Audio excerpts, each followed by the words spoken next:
L'Afrique, notre Afrique, mon Afrique, à moi. Quand je vois ce papa Niver, donc décider d'être au service de l'Occident, ça me touche. Donc chaque Africain devra ressentir cela au fond et au plus profond de lui-même. Je suis fier d'être africain. Je fais la fierté de l'Afrique. Et nous savons que nous avons une richesse immense en Afrique. Ce qui attire l'Occident à manipuler ces hommes qui sont à la tête de nos institutions. Donc on voit les gens comme les Alassane Ouattara, les Macky Sall du Sénégal, les Sassou Nguesso du Congo, le roi Paul Biya alias Hitler du Cameroun, le tueur à gages de l'Occident. Cet homme donc qui est au service de l'impérialisme, ces hommes qui n'ont pas encore compris que notre pays et nos pays respectifs ont droit à quelque chose de mieux. Ces hommes donc, l'Occident a placé pour manipuler les populations. Donc, ce qui les porte dans le cœur, c'est d'être au service de l'impérialisme et à l'Occident. Et au service de l'Occident. Donc, on voit la France continuer à croire que le jeu peut encore changer. Ça, j'ai dit non. Comment sincèrement penser avancer lorsqu'on est dans un continent le plus riche mais le plus pauvre? Lorsqu'on a à la tête de nos institutions des hommes incapables, des hommes fragiles, des hommes qui ont été positionnés pour être au service de leurs grands maîtres, dont on les voit s'agiter aujourd'hui parce que l'Afrique se réveille, parce que les Africains se réveillent, et que je vois certains Africains les soutenir. Moi, je dis, ça ne doit pas continuer comme ça. Parce que nous n'avons pas choisi naître en Afrique. Nous n'avons pas choisi être noirs de peau. Mais nous avons choisi être africains et fiers. Et je suis fier de l'être. On constate avec amertume le comportement de ces vieillards dont je venais de citer, qui s'excitent autour des problèmes des Africains jusqu'au point où d'autres proposent l'intervention militaire dans certains pays qui ont décidé de défendre les valeurs ou encore ce qui leur revient de droit. On regarde autour de nous-mêmes, on voit que même nos dirigeants sont complices à 100%. Comment expliquer ça à un Africain pour qu'il puisse mieux comprendre? Pendant que les autres sont en train de lutter, comme on voit en Guinée-Conakry, Mamadi Doumbouya, qui défend sa terre natale. On voit Assimi Goïta du Mali. Respect, mon frère. Défendre ses valeurs africaines. On voit le jeune Traoré du Burkina. Mes respects, mon petit frère. Président de transition du Burkina. On le voit défendre ce qui lui revient de droit. Ce qui leur revient de droit, qui nous revient de droit, nous-mêmes Africains, peuple africain. Et qu'on fait semblant d'écouter ces colons, ces bandits, ces pilleurs, ceux qui ont décidé de piller l'Afrique. Ça fait mal. On voit l'armée nigérienne décider de prendre le contrôle de ce qui leur revient de droit et que certains Africains trouvent que c'est pas normal. Moi, je dis, c'est les Africains qui ont vendu leur corps et leur âme au diable. C'est qui le diable? L'Occident.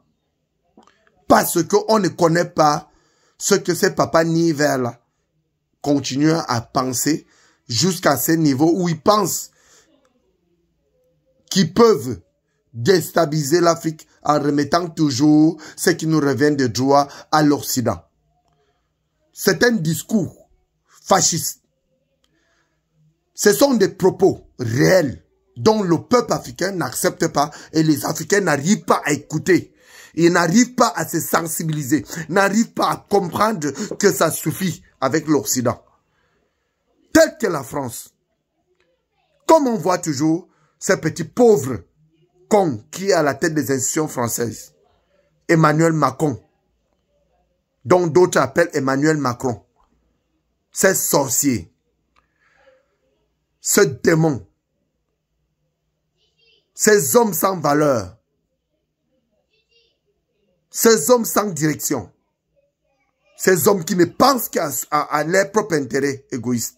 Pendant que d'autres Africains se battent comme de nous autres pour la progéniture, pour l'avenir de demain de nos enfants. On voit ces vieillards comme Alassane Ouattara, Sassou Nguesso, Paul Biya du Cameroun et Macky Sall du Sénégal en train de défendre l'Occident.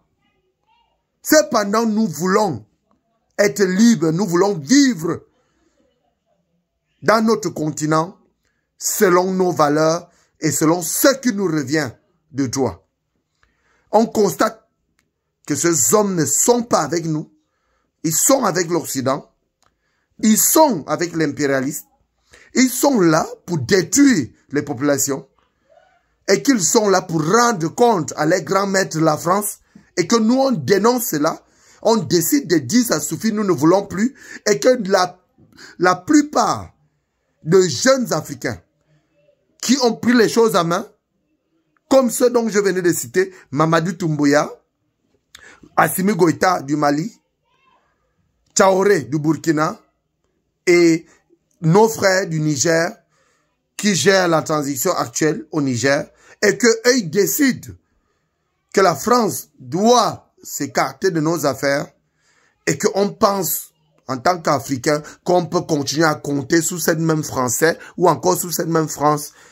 Nous n'avons pas de problème avec le peuple français. Nous avons des problèmes avec les dirigeants français. Ceux qui sont là pour piller l'Afrique, pour améliorer les conditions de vie de leur population. C'est pourtant que nous n'avons même pas de quoi manger malgré nos richesses. La boue partout en Afrique. La haine partout en Afrique. Les guerres provoquées par la France. Par ces mêmes Français qui sont à la tête des institutions françaises.